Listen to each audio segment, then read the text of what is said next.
दिन में तू ना हो वो दिन ही नहीं, जिस जीवन में तू ना वो जीवन नहीं। निर्गमन का पुस्तक 3 अध्याय का 7वां वचन से लेकर।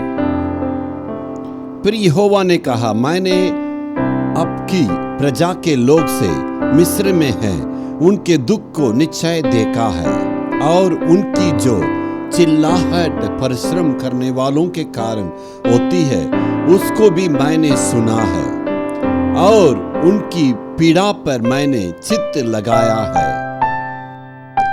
इसलिए अब मैं उतर आया हूँ कि उन्हें मिस्रियों के वश में से छुड़ाऊं और उस देश से निकाल कर एक अच्छे और बड़े देश में, जिसमें दूध और मधु की धारा बहती है, अर्थात कनानी, हित्ती, यमोरी, परिजी, हिब्बी और युसुबी लोगों के स्थान में पहुंचाऊंगा।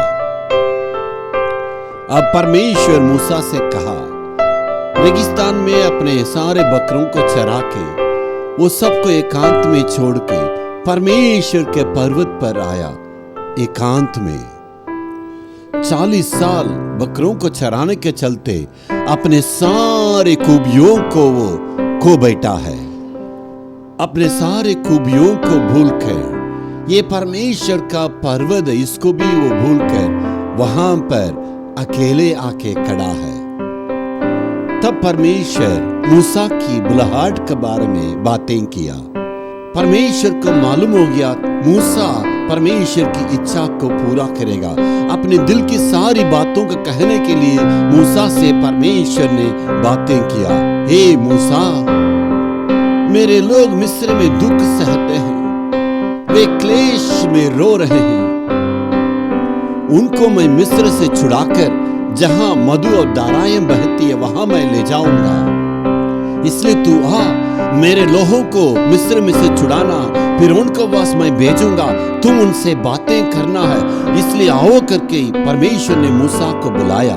इसको सुनने के बाद मूसा कितना बहाना कहता है। देखिए, क्या ये सब संभव है? पहले ही जो है मैं मिस्र के एक जन को मुआया, उसके डर के मारे 40 साल जो है मैं रेगिस्तान में यहाँ पर छिप कर रहता हूँ। उस फिरौन के बारे में मैं जानता हूँ, ताकि उस मिस्र की राजमहल में 40 साल वहां रहा। क्या ये सब संभव है? वो इतना कठोर व्यक्ति है, क्या मेरे बातों को मानकर इस्राएलियों को वो छोड़ देगा? ये सब संभव नहीं है। ये सारी बातों को सोच के बहुत बहाना कहता है। ये मूसा अपने बल पर वो कहता है। वो ये भूल गया ये सेवा कौन देता है, बुलाने वाला कौन है। वो खुद को देखता है, मैं तो इतना कमजोर हूं, मैं जो है निर्बल हूं, इसलिए अपने बल पर निर्भर होकर कहता है। वो परमेश्वर को नहीं देखा। इसलिए मेरे प्यारों, बहुत बार हम इस कारण हार जाते हैं। ये कारण ये है, हम इतने कमजोरी को देखते हैं, इसलिए अपने बल पर खड़ा नहीं हो सकते हैं। हमारा पारिवारिक स्थिति को देखेंगे तो हमारे अंदर विश्वास कभी नहीं आएगा। खुद पर निर्भर होंगे, कभी भी जो है हम विजय को प्राप्त नहीं कर सकते हैं। इसलिए परमेश्वर को देखिए, उससे संभव है। आमीन, हालेलुया।